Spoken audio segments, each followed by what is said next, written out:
प्रिय भक्तगण, आज हम आपको एक कथा का श्रवण करा रहे हैं जो सुनने मात्र से आपके जीवन में सुख, संपत्ति और धन की वर्षा होगी। तो चलिए कथा को प्रारंभ करते हैं।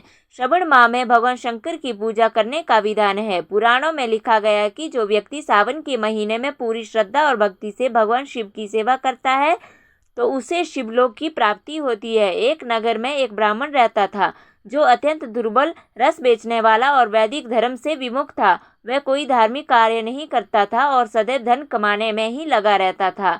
उसके ऊपर जो भी विश्वास करता था वह उसे मूर्ख बना देता था। ऐसा कोई भी नहीं था जिसे उसने धोखा ना दिया हो। यहाँ तक कि वह अपने भाई बहन के साथ भी छल करता था। उसका धन कभी भी किसी भी धर्म के काम में नहीं लगा। एक दिन ईश्वर की कृपा से वह घूमते घूमते प्रयागराज में जा पहुंचा।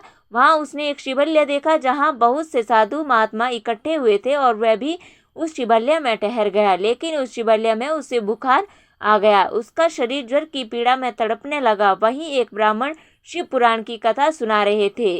बुखार में पड़ा हुआ देवराज उस ब्राह्मण के मुख से शिव कथा को लगातार सुनता रहा। एक महीने के बाद उसे बुखार ने इतना पीड़ित कर दिया कि उसके प्राण छूट गए, यानी कि उसकी मृत्यु हो गई।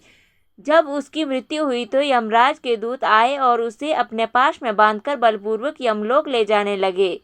जब यमराज के दूत उसे रस्सी में बांधकर बलपूर्वक ले जाने लगे, उसी समय उसने देखा कि शिवलोक से महादेव के पार्षद भी वहां आ गए थे। उनके हाथ में त्रिशूल था, उनके समस्त शरीर में भस्म लगी हुई थी और बड़ी बड़ी रुद्राक्ष की माला उनके शरीर की शोभा बढ़ा रही थी। उन्हें क्रोध आया और वह यमपुरी यमराज के दूतों को मारपीट कर धमकाकर उसकी मृत्यु को छुड़ा लिया। जब महादेव के दूत उसे यमपुरी से निकालकर कैलाश पर्वत को ले जाने के लिए तैयार हुए तो उस समय यमपुरी में बड़ा भारी हाहाकार मच गया। उस शोरशराबे को सुनकर धर्मराज अपने भवन के बाहर आए और उन्होंने उन शिव के दूतों को देखकर उनका पूजन किया और अपने ज्ञान दृष्टि से सारा वृत्तांत जान लिया। उन्होंने डर के कारण भगवान शिव के उन दूतों से कोई बात नहीं पूछी, उल्टे उनकी पूजा और प्रार्थना की।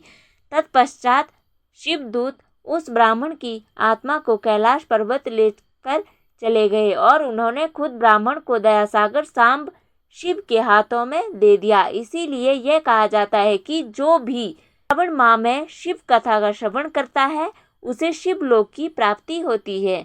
अगर आप महादेव के भक्त हैं तो महादेव का अनादर न करें, वीडियो को पूरा देखें और कमेंट बॉक्स में हर हर महादेव जरूर लिखें। हर हर महादेव, जय शिव शंभू।